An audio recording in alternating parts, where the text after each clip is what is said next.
तू खुद की खोज में निकल, तू किस लिए हताश है। चल तेरे वजूद को समय को भी तलाश है। तुझसे लिपटी बेड़ियाँ समझ न इनको वस्त्र तू, इन बेड़ियाँ पिघाल के बना ले इनको शस्त्र तू। तो खुद की खोज में निकल, तू किस लिए हताश है। हेलो दोस्तों, स्वागत है आपका हमारे चैनल ओके पॉइंट 247 में।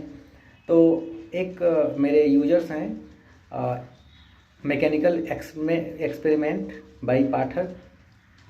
इन्होंने कमेंट किया था कि सर मैकेनिकल इंजीनियरिंग से जेई बनने के लिए या ई बनने के लिए हम कौन सी बुक को फॉलो करें और क्या स्ट्रेटजी होनी चाहिए, मैं कैसे तैयारी किया। तो इस वीडियो में हम पूरी डिटेल में बात करेंगे और मैं उस सारे बुक को मैं भी दिखाऊंगा कि जिसको पढ़ने से आप की तैयारी बूस्टअप होती है। ठीक है, तो सबसे पहले हम ये बात करेंगे कि सबसे पहले, चूँकि मैं भी मैकेनिकल इंजीनियर हूँ, ठीक है, तो इस वीडियो में केवल मैकेनिकल की ही बात होगी।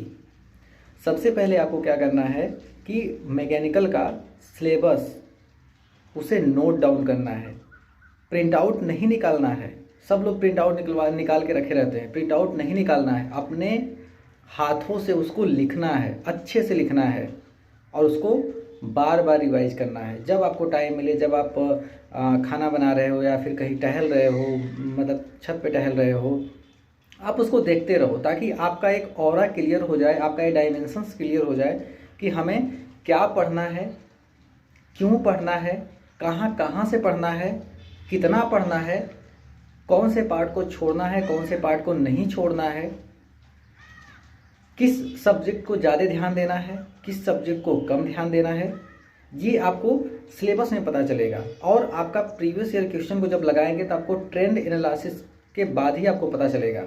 तो सबसे पहले मेरे दोस्त देखिए, मैं अपनी स्ट्रेटजी बता रहा हूँ। हो सकता है मे बी आपकी स्ट्रेटजी थोड़ी सी डिफरेंट हो सकती है, लेकिन इसी के आसपास रहती है। तो मैं अपनी बात बता रहा हूँ, आप उसके हिसाब से कर लो, क्योंकि मेरी सेल्फ स्टडी थी। ध्यान देना, सिलेबस को मैं लिख लिया था। सिलेबस को लिखने के बाद में मैं बार बार उसको मैं रिवाइज करता था और उस सिलेबस को अपने ज़ुबान से रिकॉर्ड करके मैं अपने मोबाइल में रखता था। मैं उसे आज भी सुनता हूँ, क्योंकि आज भी मैं पीसीएस की तैयारी करता हूँ, तो मैं भी जितना पढ़ाई करता हूँ उसे मैं रिकॉर्ड फॉर्म में रख लेता हूँ। आप भी रखा करो, मैं भी रखता था, ठीक है। या फिर मैं बस पे चल रहा हूँ, टहल रहा हूँ, कोचिंग पढ़ाने जा रहा हूँ, तो मैं जो पढ़ा हूँ वही मैं याद करता था। मोनोमेटिक गैसेज, ट्राईमेटिक गैसेज, एसएफडी, बीएमडी, सारा दिमाग में बिल्कुल स्केच रिकॉर्डिंग चल रही होती है, ठीक है। तो पूरा माहौल आपको बिल्कुल मैकेनिकल वाला बना देना है।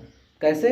बिल्कुल सिलेबस को आपको नोट करके। सिलेबस बिल्कुल टिप्स पे होना चाहिए, बिल्कुल एडवांस सिलेबस। ये नहीं कि मतलब हम एचएमटी नहीं पढ़ेंगे, सीएनसी डीएनसी नहीं पढ़ेंगे, एनसी मशीन नहीं पढ़ेंगे, मैक्रोट्रॉनिक्स नहीं पढ़ेंगे, मेट्रोलॉजी नहीं पढ़ेंगे, नहीं। एडवांस सिलेबस, थोड़ा सा एडवांस, क्योंकि आपको सिलेक्शन लेना है, ठीक है। आपका सिलेबस हो गया। इसके बाद एकदम आप बिगिनर से, मैं जीरो से स्टार्ट करता हूँ। मानता हूँ कि आपको कुछ नहीं आता या फिर बहुत साल से तैयारी कर रहे हैं, फिर भी ये तरीका फॉलो करके देखिएगा। इसके बाद आपको जो कोचिंग आप यदि कर रहे हैं तो कोचिंग के नोट्स कोचिंग करिए, कोचिंग के लेक्चर, उसके नोट्स आप रिवाइज करते रहिए और वहाँ पे जो प्रैक्टिस होता है उसको आप साइड में रखिए, ठीक है। अब उसके बाद आपको लेना है आर.एस. खुरमी। आर.एस. खुरमी सबसे बेसिक बुक, सबसे ईजी बुक। आर.एस. खुरमी का जो कंटेंट है, कंटेंट को आपको पढ़ना है, अच्छे से पढ़ना है। पढ़ने के बाद में सबसे इजी बुक है, उस कंटेंट को अच्छे से पढ़ना है। पढ़ने के बाद में आपको उसके क्वेश्चन को प्रैक्टिस करनी है, अच्छे से प्रैक्टिस करनी है। एक दिन में 1000 क्वेश्चन मैं किया हूँ, तब मैं बता रहा हूँ। एक दिन में 1000 क्वेश्चन आपको प्रैक्टिस करनी है।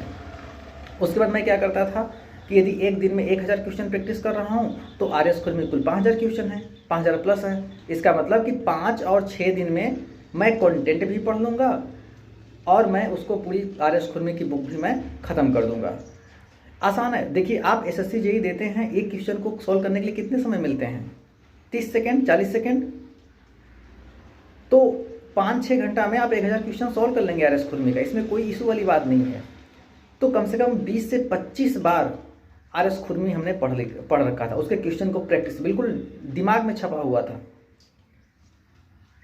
इसके बाद आर.एस. खुरमी से काम नहीं चलेगा। आर.एस. खुरमी को आप पलटते रहिए, आप चाय पी रहे हैं उसको पन्ना को पलटते रहिए ताकि दिमाग में आर.एस. खुरमी भी बना रहे। अब इससे एक कदम आगे चलिए, हम लोग लाएंगे आर.के. जैन। अच्छा, आर एस खुरमी इजी क्यों है? क्योंकि उसमें जो क्वेश्चन का जो मॉडल है बिल्कुल आपका बेसिक कंप्लीट करेगा, ऑल ऑफ एबव या इनमें से कौन सा, मतलब इस तरह से जो क्वेश्चन है हमारे पास, आप बच्चे आसानी से करते हैं, हाँ इसका ऑल ऑफ एबव ही सही होगा, या फिर जो लंबा है सबसे वही इसका आंसर होगा, जो ऑप्शन लंबा है। इसके बाद आपको आर के जैन लेना है सबसे, क्योंकि आर के जैन में जो बुक है, इस बुक को कंटेंट को आपको नहीं पढ़ना है, इसका आपको क्वेश्चन को प्रैक्टिस करनी है। क्वेश्चन को केवल प्रैक्टिस करना, याद रखें, बहुत अच्छी बुक है। इसमें क्वेश्चन के जो आंसर है वो बुक में गलत दिया है, लेकिन आपको उसका आंसर नेट पे ढूंढना है। ठीक है, मैं भी नेट पे ढूंढ रहा हूँ, तो उस बुक को आपको प्रैक्टिस करना है। 500 क्वेश्चन डेली, क्योंकि आर के जैन आप 1000 क्वेश्चन मैं नहीं लगा पाता था, तो मैं 500 क्वेश्चन मैं डेली लगाता था। उसका कंटेंट मैं नहीं पढ़ता था, तो क्वेश्चन जब मैं लगाता था तो क्वेश्चन मिक्स होते थे। और आर एस खुरमी के जब क्वेश्चन आप लगाओगे तो क्वेश्चन एक सीरीज वाइज होंगे, जिस टॉपिक में कंटेंट दिया होगा आर एस खुरमी में, उसी टॉपिक के सीरीज में आपका क्वेश्चन भी फ्रेम होता है। लेकिन यहाँ पे आर के जैन में ऐसा नहीं होता, आर के जैन बिल्कुल मिक्स होता है, क्वेश्चन कहीं से भी उठा दिया, हो सकता है बिल्कुल लास्ट का टॉपिक पहले कर दिया, पहले का लास्ट में कर दिया, दोनों का बीच में कर दिया। तो आर एस खुरमी को आपको कम से कम 15 से 20 बार अच्छे से पढ़ना है। अच्छे से मतलब फुल कॉन्सेंट्रेशन, आपके ज़िंदगी की बात है। जब सिलेक्शन 1-2 नंबर से नहीं होगा, तो आप जब आप कमरे में बैठ के रो रहे होगे ना, तो कोई नहीं आने वाला। मेरे साथ भी कोई नहीं आता था। 0.25, 0.35, 1 नंबर 2 नंबर से रुकना मेरे लिए आम बात थी। कोई नहीं आता था, सब कहते थे मजा ले रहा होगा, पढ़ नहीं रहा होगा, लंडियाबाजी कर रहा होगा ना। तो गांव में बहुत ज़्यादा प्रॉब्लम होती है ना। आपके रिश्तेदार भी होंगे जो आपको बहुत ज़्यादा मतलब फ्रस्ट्रेट कर रहे होंगे, अरे रहने दे यार, तेरे से नहीं होगा, प्राइवेट जॉब कर ले, सरकारी नौकरी आज कहाँ है, जितनी आती है कोर्ट में फंस जाती है, या फिर आती है तो रिजल्ट नहीं आता, फिर धांधली हो जाती है, लीक हो जाता है पेपर, बहुत सारी प्रॉब्लम आएगी। जितना मैं बता रहा हूँ उतना कीजिए, ठीक है। मैं भी किया हूँ, आप भी करो, हो सकता है आपका इससे कम ही सिलेक्शन हो जाए, लेकिन मैं बहुत मेहनत, क्योंकि मैं बहुत एवरेज लड़का था, मुझे बेसिक से पढ़ना था। तो आप आर के जैन के क्वेश्चन को प्रैक्टिस कीजिए। जब आर के जैन और आर एस खुरमी क्वेश्चन को आप अच्छे से प्रैक्टिस कर लिए हैं, 1-2 महीने एकदम लगातार दबा के प्रैक्टिस कर लिए हैं, तब इसके बाद लाइए मार्केट से यूथ कंपटीशन टाइम्स की ऑल इंडिया, भारत में जहाँ जहाँ एग्जाम हुए होंगे मैकेनिकल इंजीनियर का, चाहे वो इसरो हो, डीआरडीओ हो, सेल हो, गेल हो, एनजीसी हो, यूपीआरएल हो, यूपीटीपीएससी हो, चाहे जहाँ जहाँ एग्जाम हुए होंगे, उन सब का पेपर का कलेक्शन वाईसीटी बहुत अच्छा है, उसको लाओ आप, उसको आप प्रैक्टिस करो, ठीक है। आप 500 क्वेश्चन डेली लगाओ उसका। अब वो क्वेश्चन 500 डेली लगाना इसलिए भी आसान है क्योंकि आप इसके पहले आर के जैन और आर एस खुरमी लगा चुके हैं, और आप जब इस क्वेश्चन का प्रैक्टिस करेंगे तो आप पाएंगे मेरे दोस्त कि मैक्सिमम क्वेश्चन जो आर एस खुरमी आर के जैन में से आए हैं। तो आपको यूथ कंपटीशन के जेई की जितनी भी लेवल वॉल्यूम 1 वॉल्यूम 2 दोनों बुक को आपको बिल्कुल दबा के प्रैक्टिस करनी, बहुत प्रैक्टिस करनी है। Practice practice practice practice make a perfect. Content नहीं पढ़ना है कि बार बार कंटेंट ही पढ़ रहे हो। टाइम सेट करो, पोमोडोरा अपने मोबाइल में इंस्टॉल कर लो, बैठो पढ़ाई करो। बैठे बैठे आपका कमर दुख रहा है, कमर दुख में मूव लगा लो, जेल लगा लो, लेकिन बैठ के पढ़ाई करो। सो रहे हो, नींद आ रही है, उठो, मुंह पे पानी मारो, पानी बगल में लेके बैठो, नहीं प्यास लगी तो भी पानी का घूंट पियो, ऑक्सीजन सप्लाई प्रॉपर रहे, दबा के तैयारी करो। इतना आसान नहीं है। इसके बाद आपने आर एस खुरमी कर लिया, आर के जैन कर लिया अच्छे से, ऑल इंडिया जेई का जितने प्रैक्टिस होंगे क्वेश्चन यूथ कंपटीशन का वो कर लिया, आपको सिलेबस पता है। अच्छा, सिलेबस के कुछ आउट ऑफ क्वेश्चन होंगे, उसको भी कर लेना, दिमाग बढ़ता है, कम कभी नहीं होगा। इसके बाद आप लाइए यूथ कंपटीशन की आती है assistant engineer public service commission. Bharat में जहाँ जहाँ यदि एई का एग्जाम हुआ है, पॉलिटेक्निक लेक्चरर का एग्जाम हुआ है, आई थिंक कहीं कहीं गेट आईईएस का क्वेश्चन है उसमें, उसको लाओ आप। मैं उसको लाया था, मेरे टाइम पे 8000 क्वेश्चन की सीरीज चल रही थी, और जेई वाला 14000 क्वेश्चन का यूथ कंपटीशन में चल रहा था। तो उस 8000 क्वेश्चन को, और एक बात और है कि मैं जब जैसे ही क्वेश्चन लाता हूँ तो मैं उस किताब को मैं डेली पेज के हिसाब से क्वेश्चन को मैं उस किताब को फाड़ लेता हूँ, फाड़ के मैं बैंडेज कर लेता हूँ। 500 क्वेश्चन का मैं बैंडेज कर लेता हूँ। तो हो सकता है आपका स्ट्रेटजी अलग हो, मैं यही करता था कि जो भी किताब लाया उस किताब को मैं मतलब कि देख लेता था कि 500 क्वेश्चन कितने पेज में आ रहे हैं, उस पेज को मैं फाड़ के अलग करके पंच मार देता था, उसमें मैं डेट लिख देता था कि आज इसको मैं ख़त्म करूँगा, चाहे कुछ भी हो जाए। कोचिंग पढ़ा के आऊँगा, मेरे पास टाइम नहीं बचेगा, मैं अपना नींद में का टाइम काट लूँगा, मैं इसे ख़त्म करूँगा। टास्क मैं डेली अपने डायरी मेंटेन में डेली करता था। मैं डायरी मेंटेन करूँगा, इस डायरी में लिख दूँगा कि आज मुझे 500 क्वेश्चन लगाना है तो मुझे लगाना है। इसके बाद आप यूथ कंपटीशन की पब्लिक सर्विस कमीशन की जो बुक है, आपने बुक ले लिया है, अरे बुक का जो सारे क्वेश्चन प्रैक्टिस का आपने कर लिया। इसके बाद आप, ऐसा नहीं है कि क्वेश्चन प्रैक्टिस करने के बाद छोड़ देना है, नहीं। आप जब एई का बुक, वाईसीटी एई का पब्लिक सर्विस कमीशन का जब ए लेवल का बुक क्वेश्चन जब लगा रहे होंगे तो आप साथ में 1 घंटा जेई को भी दे रहे होंगे। जेई का पन्ना पलट रहे हैं, आप देख रहे हैं, अच्छा हाँ ये क्वेश्चन ऐसे ऐसे है। साथ ही साथ में आप आरके जैन को भी मतलब पलट रहे होंगे, अच्छा इसका आंसर ये है, इसका आंसर है, मुझे आता है, मैं कर लूँगा। ये नहीं है, जो नहीं आ रहा उसको पॉइंट किए होंगे आप, उसको आप बार बार देख लीजिए। ऐसा नहीं है कि जो क्वेश्चन आर एस स्कूल में आपने पढ़ के फेंक दिया तो उसको जब तक आपका सिलेक्शन नहीं हो जाएगा तब तक रिवीजन करना है, ठीक है।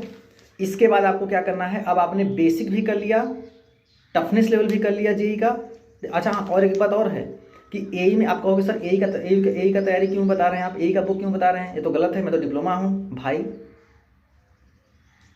मेरे साथ आके देखना, जितने लोग सिलेक्टेड हुए हैं ना, गेट क्वालिफाइड, कई जगह एई में सिलेक्शन हुआ है उनका, बीटेक डिप्लोमा बहुत ही कम लोग आते हैं।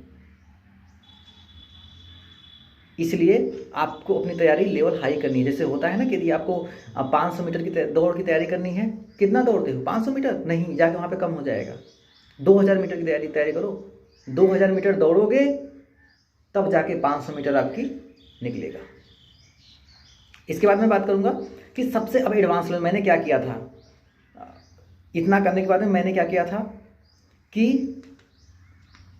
मेडीजी का एक आता है हैंड रिटेन नोट्स, सबने बहुत नाम मैं भी सुना था कि हाँ मेडीजी बहुत अच्छी कोचिंग है, उसमें मेरे दोस्त भी बहुत करते थे कोचिंग, मुझे लगा था बहुत अच्छी कोचिंग है। तो मेडीजी का मैंने हैंड रिटेन नोट्स लाया था, वो मैं स्क्रीन पे आप देख सकते हैं मैं सारी चीज़ें। तो इस बुक को मैंने 60 नोट्स को मैंने पढ़ा, 60 नोट्स को मैं पढ़ता था और इसको मैं लिख के पढ़ता था, लिख के बोल के, मन में नहीं पढ़ना है, बैठ के पढ़ रहे हो दिमाग कहीं और ही घूम रहा है। कंसंट्रेशन फुल होना चाहिए, 5 घंटा मतलब 5 घंटा। सोने से पहले जरूर लिखना कि आपके दिमाग में क्या रुका है क्या नहीं रुका है। ये नहीं कि पढ़ लो दिन भर, सर तो मैं तो दिन भर पढ़ रहा हूँ। बहुत लोग फ़ोन करते हैं, इतना फ्रस्ट्रेशन है सर, आत्महत्या करने का मन करता है। एक तो गवर्नमेंट की ऐसी पॉलिसी है, ऊपर से फिर सिलेक्शन 1-2 नंबर से नहीं हो पा रहा है, या पेपर कहाँ से आता है पता नहीं चल पाता, क्योंकि जेई का ही केवल पढ़ के जाते हो। जेई का एग्जाम है, जेई का पढ़ोगे, एई का पढ़ोगे नहीं। तो आप हैंड रिटन नोट्स में पढ़ो, पक्का है कि उसमें कुछ आपको नए पॉइंट्स मिलेंगे। आप कितनों कोचिंग ज्वाइन कर लो, कोचिंग 100% ना तो कोचिंग में मिलेगा, ना 100% ना तो बुक में मिलेगा, ना 100% आपको क्वेश्चन मिलेगा। आपको जब कोचिंग भी ज्वाइन किया, 100 कोचिंग भी बढ़िया से तय कर रहे हो, रेफरेंस बुक ज़्यादा, मतलब ये नहीं कि आप आईआईटी का बुक एनआईटी का बुक पढ़ रहे हो, ऐसा भी नहीं है। तो आप प्रैक्टिस भी करो, प्रैक्टिस से भी नोट्स प्रिपेयर कर लो, ठीक है। हर जगह सब कुछ नहीं मिलेगा। तो मेडीजी का हैंड रिटन नोट्स हमने पढ़ा। इसके बाद उसी के साथ में एक मैंने बुक और लिया था मेडीजी का, 2 ही मैंने बुक लिया था मेडीजी का, 4400 क्वेश्चन का सीरीज, जो कि गेट के लिए था और ईएस के लिए था, है ना। तो मैं इन टफनेस लेवल को मैंने किया था, मैंने सारे क्वेश्चन को सॉल्व किया था। और जो क्वेश्चन ज़्यादा ऐसे क्वेश्चन जो कि कैलकुलेटर जिसमें यूज होते थे वो क्वेश्चन मैं छोड़ देता था, या फिर मैं 1-2 बार सॉल्व करता था, लेकिन मुझे दिमाग को पता था कि यार ये इतना लंबा नहीं आने वाला, क्योंकि तो गेट का लेवल है। तो उस क्वेश्चन को जो कैलकुलेटर से होने वाला है, 1-2 बार कैलकुलेटर से आप सॉल्व कीजिएगा, क्योंकि न्यूमेरिकल सॉल्व करेंगे तभी आगे बढ़ेंगे। डिप्लोमा वाले बच्चे न्यूमेरिकल सॉल्व कर ही नहीं पाते हैं, वो केवल थ्योरी पढ़ लेते हैं। थ्योरी आप मशीन पढ़ लिए, सोम टॉम डोम सब पढ़ लिए, जो वो है सीयर स्ट्रेस बेंडिंग स्ट्रेस पढ़ लिए, उसके बाद फिर चले आएगा, हाँ ठीक है वहीं आएगा, आ जाता है सीधे गेट का। तो याद रखिए कि आपको फ़ायदा क्या मिलेगा कि यदि आप गेट का जो 4400 क्वेश्चन की सीरीज कर रहे हैं, इसका जो टफ इजी लेवल होगा वो आराम से जेई में आ जाएगा। इसके बाद ये क्वेश्चन प्रैक्टिस करने के बाद में सबसे आखिरी में मैं बताऊंगा कि एसके मंडाल, जो कि नेट पे अवेलेबल है PDF, 20 year GATE ES IS, ये बिल्कुल पीडीएफ पड़ा हुआ है। आप कमेंट करना तो मैं वीडियो डिस्क्रिप्शन में डाल दूंगा। इसको आप करना, जैसा कि आप स्क्रीन पे देख रहे हो, 20 साल का गेट ईएस का क्वेश्चन, आप इसको करना मेरे दोस्त। अपने माँ बाप का सपना पूरा करना चाहते हो, अपनी इस जिल्लत भरी ज़िंदगी से आगे निकलना चाहते हो, अच्छी ज़िंदगी जीना चाहते हो, तो आपको करना पड़ेगा। रोगे कोई नहीं आने वाला, आपको कोई आ ही नहीं सकता कहे कि नहीं हाँ यार मतलब अच्छा तू पढ़ने में बहुत अच्छा हो लेकिन नहीं हुआ यार, ये तो बहुत गड़बड़ हो गया ना। ब्लेम आपको करेंगे सब। तैयारी आपकी है, ज़िंदगी आपकी है, बाकी फैसला आपका। मैंने जो तैयारी किया मैं बता दिया हूँ, ठीक है। तो आपको जसके मंडाल का नोट्स हाई पीडीएफ में गेट का है क्वेश्चन, बड़े आराम से आपको मिल जाएगा। आप चाहो तो पीडीएफ निकलवा लो प्रिंट आउट, मैंने तो सोम का निकलवा लिया था, बाकी मैंने मोबाइल से ही पढ़ लिया था। तो आपको इसको बार बार रिवाइज करना है, बहुत रिवाइज करना है, प्रैक्टिस करते करते आप बैक में आपको सारे जो क्वेश्चन अभी आर एस खुरमी, आर के जैन और जो मेरी जी का नोट्स और जेईई का जितने सारे बुक मैंने बताया था आईसीटी का प्रैक्टिस का, वो भी से भी आप पलट रहे होंगे। इसे ऐसा नहीं कि उसे छोड़ देंगे। तो इतना जब आप कर लेंगे, एडवांस लेवल कर लेंगे, तो मेरे दोस्त एक बात याद रखना कि जेईई का जो सबसे टफ क्वेश्चन होगा वो क्वेश्चन डायरेक्टली गेट से, ईएस से, एई से उठ के आया होगा। यहीं पे डिप्लोमा वाले फेल हो जाते हैं, क्योंकि जो लड़का इस बुक को टच किया होगा वो तो कर लेगा। मैं नहीं कह रहा हूँ कि हाँ जेई गेट बन गया है, लेकिन मैं ज़रूर कहता हूँ कि जो गेट का, एई का, ईएस का जो आसान क्वेश्चन है वो जेई में पक्का आता है, ऑप्शन सही आता है। जिन्होंने इसरो का बीएसएससी का एग्ज़ाम दिया होगा, जिसने अब तक 2016 के बाद जो एग्ज़ाम दे रहे होंगे, 2018 के बाद जो एग्ज़ाम दे रहे होंगे, उनको पता होगा कि हाँ जेई का लेवल क्या होगा। खासतौर से मैकेनिकल से जॉब पाना मतलब भगवान के दर्शन करने के बराबर हो गया है। लेकिन एक बार यदि आपने, जैसे मैंने बताया, मैंने प्रॉपर तैयारी की, यदि आप इस तरह से तैयारी कर लिए तो मेरे दोस्त आपका जॉब की लाइन लग जाएगी। एक टेबल होगा, टेबल पे बहुत सारे ज्वाइनिंग लेटर पड़ा होगा। आप सोचेंगे मैं इस विभाग को ज्वाइन करूँ कि इसको मैं ज्वाइन करूँ कि मैं इसको ज्वाइन करूँ, लेकिन इतना तैयारी करेंगे तब। तो आई होप कि आज आपको भले लगा होगा कि मैंने बहुत टफ बताया, लेकिन ये सभी करके आते हैं, मैंने खुद किया हूँ। क्योंकि एक पढ़ना एक अलग बात है, लेकिन पढ़ने के बाद भी अपने आप को धैर्य, पैशेंस बनाए रखना, क्योंकि इतना जब आप कर लेंगे ना तो आपके अंदर प्रेशर झेलने की आदत बन चुकी रहेगी। एग्जाम कितना भी मतलब सिलेबस ओरिएंटेड नहीं आएगा क्वेश्चन, तो भी आप कर लेंगे पूरे पैशेंस के साथ, क्योंकि आप बहुत प्रैक्टिस किए हैं। तो इस वीडियो में बस इतना ही। और आप मेरे चैनल को सब्सक्राइब नहीं किया, सब्सक्राइब कर लीजिए, बेल आइकन को प्रेस कर लीजिए, और आपकी कोई भी क्वेरी हो तो आप जरूर बताइए। Okay, take care, bye bye, thank you.